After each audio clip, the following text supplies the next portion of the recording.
Welcome to RGV GS academy. आप सभी को गुड मॉर्निंग।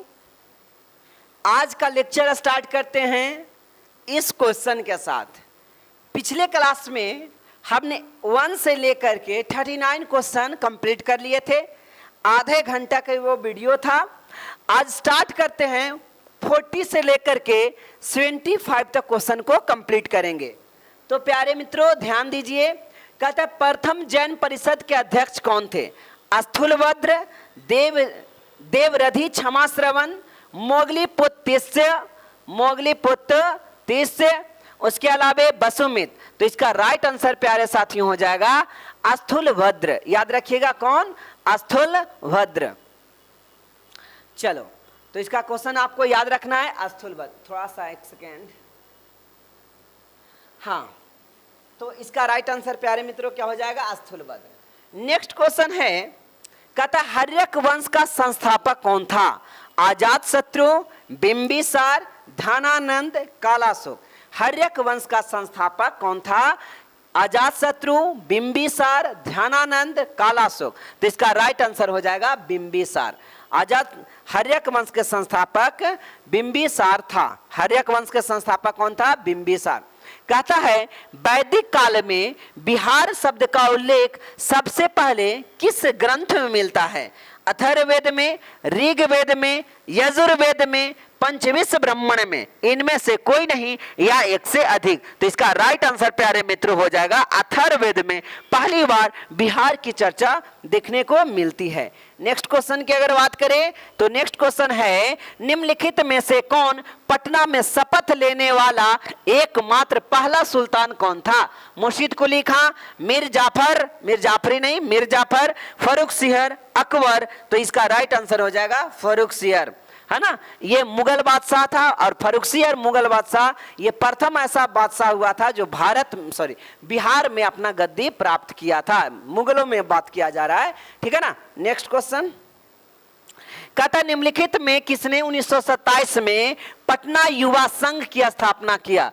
पटना युवा संघ की स्थापना किसने किया? मनिंद्र नारायण रॉय ने, मजहरुल हक ने, जयप्रकाश नारायण, श्री कृष्ण सिंह। तो इसका राइट आंसर प्यारे मित्र हो जाएगा मनिंद्र नारायण रॉय। मनिंद्र नारायण राव ने 1927 में पटना युवा संघ की स्थापना किया। किसने? मनिंद्र नारायण राव ने। Next question, Bihar forward block के नेता कौन थे? बिहार फॉरवर्ड ब्लॉक के नेता कौन थे? डॉक्टर राजेंद्र प्रसाद, जगलाल चौधरी, शिलभद्र याजी, डॉक्टर सैयद मोहम्मद। इनमें से कोई नहीं एक से अधिक। तो इसका राइट आंसर प्यारे मित्र हो जाएगा शिलभद्र याजी बिहार में फॉरवर्ड ब्लॉक की स्थापना किए थे। किसने किया? बिहार में फॉरवर्ड ब्लॉक की स्थापना किसने किया? शिलभद्र याजी के द्वारा किया गया। किसके द्वारा किया गया प्यारे मित्रों? शिलभद्र याजी के द्वारा। पाइराइट्स, कॉपर पाइराइट बिहार के निम्नलिखित में से किस जिला में पाया जाता है? गया में, मुंगेर, नवादा, रोहतास एटसेट्रा। तो इसका राइट आंसर प्यारे साथियों हो जाएगा रोहतास में सबसे ज्यादा पाइराइट्स पाया जाता है। बिहार में पाइराइट सबसे ज्यादा कहां पाया जाता है? तो बिहार में पाइराइट सबसे ज्यादा कहां पाया जाता है? ओके, याद रखिएगा रोहतास में। नागी बांध पक्षी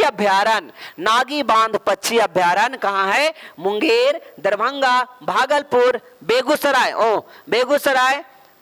दरभंगा, भागलपुर, मुंगेर, या इनमें से कोई नहीं एक से अधिक। तो इसका राइट आंसर प्यारे मित्रों हो जाएगा ई ऑप्शन, इनमें से कोई नहीं। और इसका राइट आंसर होगा प्यारे मित्रों जमुई। याद रखिएगा, नोट कर लेना है कि जमुई जो नागी बांध पक्षी अभ्यारण्य है, नागी बांध पक्षी अभ्यारण्य बिहार के किस जिले में है? तो बिहार के जमुई जिले में है। बिहार के किस जिले में है प्यारे मित्रों? जमुई जिले में। नेक्स्ट क्वेश्चन है, कि 2011 के जनगणना के अनुसार बिहार में सर्वाधिक ग्रामीण जनसंख्या कहां निवास करती है? पूर्वी चंपारण, गया, पटना, समस्तीपुर, इनमें से कोई नहीं, एक से अधिक। तो इसका राइट आंसर हो जाएगा समस्तीपुर। समस्तीपुर में सबसे ज्यादा ग्रामीण जनसंख्या निवास करती है। सबसे ज्यादा अगर ग्रामीण जनसंख्या की बात किया जाए तो समस्तीपुर है। नेक्स्ट क्वेश्चन, निम्नलिखित में से कौन बिहार का सबसे उत्तरी जिला है? सबसे नॉर्दर्न सबसे नॉर्दर्न जिला यानी डिस्ट्रिक्ट कौन सा है? मधुबनी, पश्चिम चंपारण, पूर्वी चंपारण, किशनगंज, इनमें से कोई नहीं और कोई अधिक। तो इसका राइट आंसर हो जाएगा पश्चिम चंपारण। नेक्स्ट क्वेश्चन की अगर बात करें, कहता है क्वेश्चन नंबर 50, निम्नलिखित में कौन सा 7 निश्चय योजना 2 का सूची में शामिल नहीं है ना? जो नीतीश कुमार बिहार के मुख्यमंत्री, इनके द्वारा चलाया गया 7 निश्चय योजना, 1 खत्म हो गया, 2 चल रहा है, तो उसमें कौन सा इस सूची में शामिल नहीं है? स्वच्छ गांव, समृद्ध गांव है। शौचालय निर्माण, घर का सम्मान, ये बिल्कुल नहीं है, पहलका वाला में था। हर खेत तक पानी, ये सही है। सबके लिए स्वास्थ्य सुविधा, ये सही है। स्वच्छ गांव, स्वच्छ समृद्ध गांव, ये भी सही है। तो इसका राइट आंसर क्या हो जाएगा? शौचालय निर्माण, घर का सम्मान। ये 7 निश्चय 2 के योजना के अंतर्गत ये नहीं है, ठीक है ना। नेक्स्ट क्वेश्चन की अगर बात करें, पृथ्वी की सतह को आकार देने वाली प्रक्रिया कौन कहलाती है? भूभौगोलिक प्रक्रिया, हाइपोग्राफिक प्रक्रिया, टेट्राहाइड्रो प्रक्रिया, भू आकृति प्रक्रिया। तो इसका राइट आंसर प्यारे मित्रों, इसका राइट आंसर क्या हो जाएगा? भू आकृति प्रक्रिया। भू आकृति प्रक्रिया ये पृथ्वी की सतह को आकार देती है कि कहीं ऊबड़ खाबड़ है, कहीं नदी है, कहीं झरना है, कहीं झील है। ये किसके द्वारा? भू आकृति प्रक्रिया के द्वारा ये होता है। कहता है निम्नलिखित में कौन सा सुमेलित सही नहीं है? एक तरफ मरुस्थल और दूसरे तरफ देश दिया हुआ है। टकलामाकन चीन में, ये सही है, टकलामाकन चीन में है। महोबा ऑस्ट्रेलिया में, ये गिलगित, आटाकामा पेरू में, सही है। और सोनेरन ये मैक्सिको में, ये भी सही है। यानी इसका राइट आंसर हो गया महोबा, जो ऑस्ट्रेलिया में बिल्कुल नहीं, ये कैलिफोर्निया में है। तो आप इसको नोट कर सकते हैं कि महोबे कहाँ है, मोहावे कहाँ है? कैलिफोर्निया। कैलिफोर्निया में, ठीक है ना, कैलिफोर्निया में आपको क्या मिलेगा? मोहावे। मोहावे मरुस्थल कैलिफोर्निया, मोहावे मरुस्थल कैलिफोर्निया, मोहावे मरुस्थल कैलिफोर्निया। नेक्स्ट क्वेश्चन कहता है कि 2011 के जनगणना के अनुसार भारत के किस राज्य में सबसे अधिक ग्रामीण आबादी मिलती है? 2011 राज्य की बात कर रहा है, सबसे ग्रामीण आबादी कहां मिलती है, किस राज्य में? बिहार, पश्चिम बंगाल, उत्तर प्रदेश, महाराष्ट्र। तो इसका राइट आंसर प्यारे मित्र हो जाएगा उत्तर प्रदेश। योगी आदित्यनाथ की भूमि उत्तर प्रदेश। नेक्स्ट क्वेश्चन देखते हैं। नेक्स्ट क्वेश्चन है, इंद्र सागर बांध किस नदी पर स्थापित की गई है? इंद्र सागर बांध किस नदी पर है? ताप्ती नदी, नर्मदा नदी, कृष्णा नदी, गंगा नदी। तो इसका राइट आंसर प्यारे मित्र हो गया नर्मदा नदी। इंद्र सागर बांध नर्मदा नदी पर अवस्थित है। इंद्र सागर बांध कहां अवस्थित है? नर्मदा नदी पर स्थित। चक्रशिला वाणिज्य अभ्यारण्य, चक्रशिला वाणिज्य अभ्यारण्य कहां स्थित है? असम, त्रिपुरा, मेघालय, पश्चिम बंगाल। इसका राइट आंसर प्यारे मित्र हो जाएगा असम। चक्रशिला वाणिज्य अभ्यारण्य, वन्य जीव अभ्यारण्य, चक्रशिला वन्य जीव अभ्यारण्य कहां है? असम में है। चक्रशिला वन्य जीव अभ्यारण्य कहां है प्यारे मित्रों? असम में है। नेक्स्ट क्वेश्चन की अगर बात करें तो सियाचिन ग्लेशियर कहां स्थित है? अक्साई चीन के पूर्व में, लेह के पूर्व में, गिलगिट के ऊपर या नुब्रा घाटी के उत्तर में? तो इसका राइट आंसर प्यारे मित्रों हो गया नुब्रा घाटी के ऊपर में सियाचिन ग्लेशियर है। और आपको पता होगा विश्व के सबसे ऊंचाई पर स्थित ये क्या है? युद्ध स्थल। सिर्फ विश्व के सबसे अधिक ऊंचाई पर स्थित युद्ध स्थल है सियाचिन ग्लेशियर। ये कहां है? नुब्रा घाटी के ऊपर में, नुब्रा घाटी के ऊपर में। नेक्स्ट क्वेश्चन की अगर बात करें तो नेक्स्ट क्वेश्चन आप यहां पे मैप में देख सकते हो, ये अक्साई चीन है, ये पीओके है, पाक ऑक्युपाई कश्मीर, ये कश्मीर। अब देखिए यहाँ पे नुब्रा वैली है, ये क्या है? नुब्रा वैली। और इसी के ऊपर में आपको मिल जाएगा क्या? गिलगिट बाल्टिस्तान। यहीं पे सियाचिन ग्लेशियर भी आपको मिलने वाला है। क्लियर? तो नेक्स्ट क्वेश्चन चलते हैं। निम्नलिखित में कौन हिमनद आर्द्र भूमि है? निम्नलिखित में कौन हिमनद आर्द्र भूमि है? सॉरी, जम्मू कश्मीर के तसोमोरीरी, हिमाचल प्रदेश के चंद्रताल, त्रिपुरा के रुद्रसागर, मणिपुर के लोकटक। तो ये आपको क्या था? हिमनद आर्द्र भूमि। यानी यहाँ पे कहां पे एरिड टाइप में, वेटलैंड्स कहां, आर्द्र भूमि कहां पे है, तो इसमें इनमें से कोई नहीं है एक से अधिक, इसमें तो दो है, एक जम्मू कश्मीर भी है और एक हिमाचल प्रदेश के चंद्रताल भी है। तो इस प्रकार इसका आंसर ये भी हो जाएगा और ये भी हो जाएगा, यानी ई ऑप्शन राइट। ओके, कौन सा इसका सही आंसर हो जाएगा, ई ऑप्शन राइट। चलो नेक्स्ट क्वेश्चन, निम्नलिखित में से किस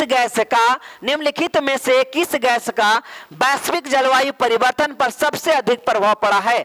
ozone gas, nitrous oxide, nitrogen, carbon dioxide. O3 ozone, nitrous oxide, N2O ozone, nitrogen, N2 carbon dioxide, CO2। तो इसका राइट आंसर प्यारे मित्रों हो जाएगा डी ऑप्शन राइट। सबसे ज्यादा जो प्रभाव पड़ा है निम्नलिखित वैश्विक गैसों का जलवायु परिवर्तन पर सबसे ज्यादा जो प्रभाव पड़ा है वो कार्बन डाइऑक्साइड का। किसका? कार्बन डाइऑक्साइड का। नेक्स्ट क्वेश्चन की अगर बात करें तो नेक्स्ट क्वेश्चन है, ऑस्ट्रेलिया के पूर्वी तट के पास प्रशांत महासागर में उष्णकटिबंधीय चक्रवात किस रूप में जाना जाता है? विली विली, फुहान, मिस्ट्राल या चिनूक, है ना। तो इसका राइट आंसर बहुत बच्चे जानते होंगे, बिली बिली कहा जाता है। क्या कहा जाता है? विली विली कहा जाता है। ऑस्ट्रेलिया के जो पूर्वी तट पर जो चक्रवात चलता है उसको बिली बिली कहा जाता है। नेक्स्ट क्वेश्चन बात करते हैं, तवा नदी किस नदी की सहायक नदी है? तवा नदी किस नदी की सहायक नदी है? साबरमती, माही, नर्मदा, कृष्णा, इनमें से कोई नहीं है एक से अधिक। तो इसका राइट आंसर हो जाएगा प्यारे मित्रों नर्मदा। नर्मदा जो नदी है ये तवा की सहायक नदी है। नेक्स्ट क्वेश्चन देखते हैं कि भारत के संविधान के किस अनुच्छेद 19 के तहत स्वतंत्रता के अधिकार भारत के राष्ट्रपति द्वारा लंबित किया जा सकता है? तो किसके अनुसार? तो आर्टिकल 307, 356, 358 या 352। तो इसका राइट आंसर हो जाएगा प्यारे मित्रों आर्टिकल 358 के तहत। नेक्स्ट क्वेश्चन, भारत के संविधान में 9वीं अनुसूची, यानी बाद में जब भारत आजाद हो, सॉरी संविधान लिखा कर कंप्लीट हो गया, जब स्टार्टिंग में संविधान उस समय अनुसूची की संख्या मात्र 8 थी और बाद में 9, 10, 11 जोड़ा 12 जोड़ा गया। ठीक है, 4 अनुसूची जुड़ चुकी है। तो बतलाना है कि 9वीं अनुसूची किसके प्रधानमंत्रित्व काल के दौरान पेश की गई, यानी 9वीं स्टार्ट करा गया। तो किसके समय, कौन सा उसमें प्रधानमंत्री थे? जवाहरलाल नेहरू, लाल बहादुर शास्त्री, इंदिरा गांधी, मोरारजी देसाई, इनमें से कोई नहीं एक से अधिक। इसका राइट आंसर प्यारे मित्रों हो जाएगा जवाहरलाल नेहरू। 9वीं अनुसूची तुरंत आ गया था, 51 में ही आ गया था। तो 51 में जवाहरलाल नेहरू यहाँ के प्रधानमंत्री थे। Okay, clear. आगे देखिए, कहता है निम्नलिखित में से कौन भारत के संविधान में मौलिक अधिकारों का हिस्सा नहीं है? मौलिक अधिकारों का हिस्सा, संवैधानिक उपचारों का अधिकार, या आर्टिकल्स नंबर 32, काम करने का अधिकार, ऐसा कोई अधिकार नहीं है, है ना। काम करने का अधिकार हमारे भारत में ऐसा भारतीय संविधान में नहीं है। संस्कृति और शिक्षा का अनुसार अधिकार ये भी है, शोषण के खिलाफ अधिकार ये भी है, यानी इसका राइट आंसर क्या हो गया? काम करने का अधिकार हमारे मौलिक अधिकारों में नहीं है, हमारे मौलिक अधिकारों में नहीं है। ठीक है ना। चलो आगे देखते हैं, कहता है कि जनहित याचिका की अवधारणा की उत्पत्ति हुई थी। जनहित याचिका की अवधारणा को उत्पत्ति, है ना, जनहित में याचिका जारी किया जाता है उसकी यूनाइटेड किंगडम में, ऑस्ट्रेलिया में, कनाडा, संयुक्त राज्य अमेरिका, यानी कि राइट आंसर हो गया यूनाइटेड स्टेट ऑफ अमेरिका। याद रखिएगा, जनहित याचिका की अवधारणा की उत्पत्ति कहां हुई? तो यानी कहां से लिया गया जनहित में याचिका? ठीक है ना। तो ये याचिका यूएसए से लिया गया। किस देश से लिया गया? यूएसए से लिया गया। क्वेश्चन नंबर 65 कहता है संसद की संयुक्त बैठक किसके मामले नहीं हो सकता? यानी कि धन विधेयक, बजट विधेयक पर, धन विधेयक पर, ठीक है, संवैधानिक संशोधन विधेयक पर, साधारण विधेयक पर, इनमें से कोई नहीं है एक से अधिक। तो इसमें आपका 2 आंसर मिलेगा, एक धन विधेयक भी हो सकता है और एक संवैधानिक संशोधन विधेयक पर। इसमें क्या होता है? संसद की संयुक्त बैठक नहीं हो सकती। ठीक है ना। तो इसका राइट आंसर प्यारे मित्रों क्या होगा? ई ऑप्शन इज राइट, क्योंकि यहाँ एक से अधिक सही हो रहे हैं, तो इसका राइट आंसर धन विधेयक भी हो सकता है और संवैधानिक संशोधन अधिनियम विधेयक, यानी इसमें कोई संयुक्त बैठक की जरूरत नहीं है। नेक्स्ट क्वेश्चन की बात करें, क्वेश्चन नंबर 66 कहता है भारत में पंचायती राज संस्था की शुरुआत सबसे पहले किस संशोधन के अधिनियम के द्वारा की गई? है ना, पंचायती राज व्यवस्था कब से किया गया? तो 61 में संविधान संशोधन अधिनियम, 73 में संविधान संशोधन अधिनियम, या फिर 74 में संविधान संशोधन अधिनियम, 89 में संविधान संशोधन अधिनियम। तो इसका राइट आंसर प्यारे मित्रों हो जाएगा 73 में संविधान संशोधन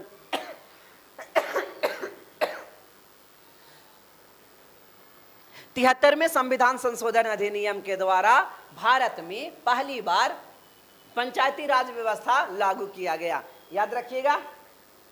नेक्स्ट क्वेश्चन है राष्ट्रपति लोकसभा को भंग कर सकता है ना? राष्ट्रपति लोकसभा को भंग कर सकता है प्रधानमंत्री की सलाह पर, भारत के मुख्य न्यायाधीश की सलाह पर, राज्यसभा के सिफारिश पर, लोकसभा के सिफारिश पर। तो इसका राइट आंसर होगा प्रधानमंत्री के सलाह पर, है ना? राष्ट्रपति लोकसभा को भंग कर सकता है किसके सलाह पर प्यारे मित्रों? तो प्रधानमंत्री के सलाह पर। याद रखिएगा, प्रधानमंत्री के सलाह पर राष्ट्रपति लोकसभा को भंग कर सकता है। क्वेश्चन नंबर 68 निम्नलिखित में कौन सा आयोग अनुच्छेद 338 से संबंधित है? अनुसूचित जाति के लिए राष्ट्रीय आयोग, अनुसूचित जनजाति शेड्यूल कास्ट के लिए राष्ट्रीय आयोग, पिछड़ा वर्ग के लिए राष्ट्रीय आयोग, महिलाओं के लिए राष्ट्रीय आयोग। तो इसका राइट आंसर हो जाएगा अनुसूचित जनजाति यानी ट्राइबल्स के लिए। ओके, अनुसूचित जनजाति ट्राइबल के लिए राष्ट्रीय आयोग किया गया था। यह किससे संबंधित था? 338A के अनुसार। नेक्स्ट क्वेश्चन की बात करें, भारत के राष्ट्रपति किस अनुच्छेद के तहत सर्वोच्च न्यायालय से परामर्श कर सकते हैं? सर्वोच्च न्यायालय से परामर्श कर सकते हैं। तो याद रखिएगा, ये 143 अनुच्छेद से, कितना से? 143। तो इसका राइट आंसर हो जाएगा इसमें हो जाएगा कोई नहीं, यानी इसका राइट आंसर हो जाएगा 143। आर्टिकल नंबर 143 में भारत के राष्ट्रपति, ठीक है ना, सर्वोच्च न्यायालय से, सुप्रीम कोर्ट से परामर्श कर सकता है, किसी भी बिल के अधीन यह परामर्श कर सकता है। नेक्स्ट क्वेश्चन, राष्ट्रीय मानवाधिकार आयोग by whom is the National Human Right Commission appointed? राष्ट्रीय मानवाधिकार आयोग की नियुक्ति किसके द्वारा की जाती है? इसकी नियुक्ति किसके द्वारा? राज्यपाल के द्वारा, भारत के मुख्य न्यायाधीश के द्वारा, प्रधानमंत्री के द्वारा, उपाध्यक्ष के द्वारा। तो इसका राइट आंसर प्यारे मित्रों हो जाएगा राष्ट्रपति के द्वारा। राष्ट्रपति। तो इसका ऑप्शन ई इज राइट। याद रखिएगा, राष्ट्रीय मानवाधिकार आयोग यानी National Human Right Commission appoint किया जाता है किसके द्वारा? राष्ट्रपति के द्वारा। किसके द्वारा प्यारे साथियों? राष्ट्रपति के द्वारा। बायोलॉजी से कुछ टर्म है, कहता है हृदय को रक्त की आपूर्ति करने वाली धमनियां कहलाती है। हृदय को रक्त की आपूर्ति करने वाली धमनियां कहलाती है। ये कौन सा? मान्य धमनी, यकृत धमनी, परिहृदय धमनी या फुस्फुए धमनी? तो इसका राइट आंसर हो जाएगा साथियों परिहृदय धमनी, है ना, जिसको क्या बोलेंगे? Parietal artery. मानव मस्तिष्क में स्मृति शक्ति पाई जाती है, यानी मानव मस्तिष्क में स्मृति शक्ति यानी सोचने की है किस में पाई जाती है? बताइए। तो प्रमस्तिष्क में, मेरुमज्जा में, और मस्तिष्क गुहा में, अनुमस्तिष्क में, ठीक है ना। तो इसका राइट आंसर हो जाएगा प्यारे मित्रों ब्रेन में, है ना, यानी प्रमस्तिष्क में। याद रखिएगा, प्रमस्तिष्क में क्या होता है? स्मृति शक्ति यानी मेमोरी पावर। मेमोरी पावर मानव मस्तिष्क किस भाग में होता है? तो याद रखना है कि ये ब्रेन में होता है। कहां होता है? ब्रेन में। नेक्स्ट क्वेश्चन देखिए, क्वेश्चन नंबर 73। माइटोकॉन्ड्रिया अपना एक उत्पादन करने में सक्षम है, किस चीज का नया उत्पादन कर सकता है? तो ये न्यूक्लियस, प्रोटीन, क्लोरोप्लास्ट, पाचन एंजाइम। तो ये माइटोकॉन्ड्रिया ना उत्पन्न कर सकता है प्रोटीन। कौन क्या चीज उत्पन्न कर सकता है? माइटोकॉन्ड्रिया प्रोटीन उत्पन्न कर सकता है। माइटोकॉन्ड्रिया क्या उत्पन्न कर सकता है? तो प्रोटीन उत्पन्न कर सकता है। नेक्स्ट क्वेश्चन की बात करो, पशुओं में पैर और मुंह यानी जो खौरा रोग होता है मुंह में, वो किसके कारण होता है? तो जीवाणु, बैक्टीरिया कारण, कवक के कारण, प्रोटोजोआ के कारण, विषाणु यानी वायरस के कारण, इनमें से कोई नहीं। इसका राइट आंसर प्यारे मित्रों हो जाएगा वायरस के कारण। वायरस के कारण पशुओं में पैर और मुंह में रोग हो जाते हैं। किसमें? पैर और मुंह में रोग हो जाते हैं। किसके कारण? वायरस के कारण। तो आज का हमारा लास्ट क्वेश्चन होगा, निम्नलिखित में कौन सा दृष्टि के लिए अपवर्तक दोष का प्रतिनिधित्व नहीं करता है? निकट दृष्टि दोष, दीर्घ दृष्टि दोष, जरा दीर्घ दृष्टि दोष, मोतियाबिंद, इनमें से कोई नहीं। तो इसका राइट आंसर हो जाएगा मोतियाबिंद। क्या होगा इसका राइट आंसर? मोतियाबिंद। तो आज का हमारा यही लेक्चर समाप्त होता है, ठीक है ना। तब तक के लिए जय हिंद।